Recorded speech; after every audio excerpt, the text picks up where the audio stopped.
دور دور تک پھیلی ہوئی ریت، تپتا ہوا سورج اور چاروں طرف سے ایسی خاموشی کہ جیسے لگتا ہو کہ یہاں پہ پہلے کبھی زندگی تھی نہیں۔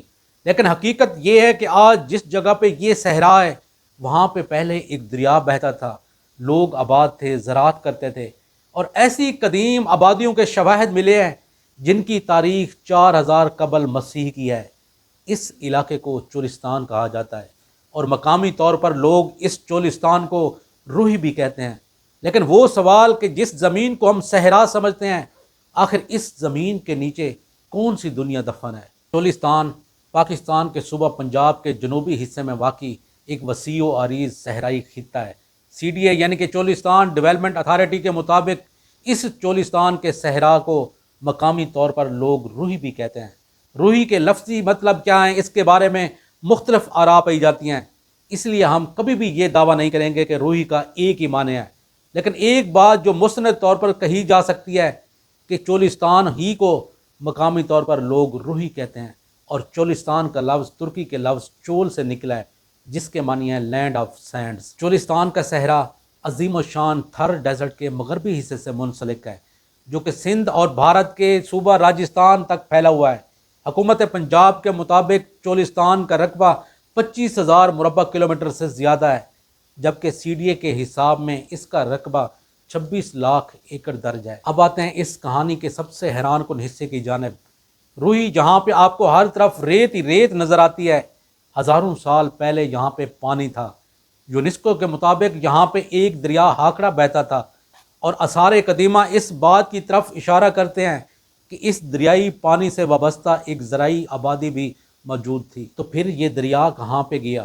یونیسکو کے مطابق 600 سال قبل مسیح ہاکڑا دریا نے اپنا بہاؤ تبدیل کیا۔ بہاؤ کی تبدیلی کے بعد وقت کے ساتھ ساتھ یہ دریا زیر زمین غائب ہو جاتا ہے، اور اس کے بعد یہ پورا کا پورا علاقہ صحرا میں بدل جاتا ہے۔ یعنی کہ وہ زمین جس پہ کبھی پہلے دریا تھا، وقت کے ساتھ ساتھ ریت کے سمندر میں بدل جاتی ہے۔ اب آتے ہیں اس کہانی کے سب سے دلچسپ حصے کی جانب۔ اگر کوئی آپ میں سے یہ سمجھتا ہے کہ روہی کے علاقے میں صرف ریت ہی ریت ہے، تو پھر روہی کے علاقے میں اتنے تاریخی قلعے کیوں واقع ہیں؟ دراوڑ، موج گڑھ، میر گڑھ، اسلام گڑھ۔ اگر کوئی یہ سمجھتا ہے کہ یہ سارے کے سارے قلعے جنگ کے لیے تھے، تو حقیقت بالکل بھی اس کے برعکس ہے۔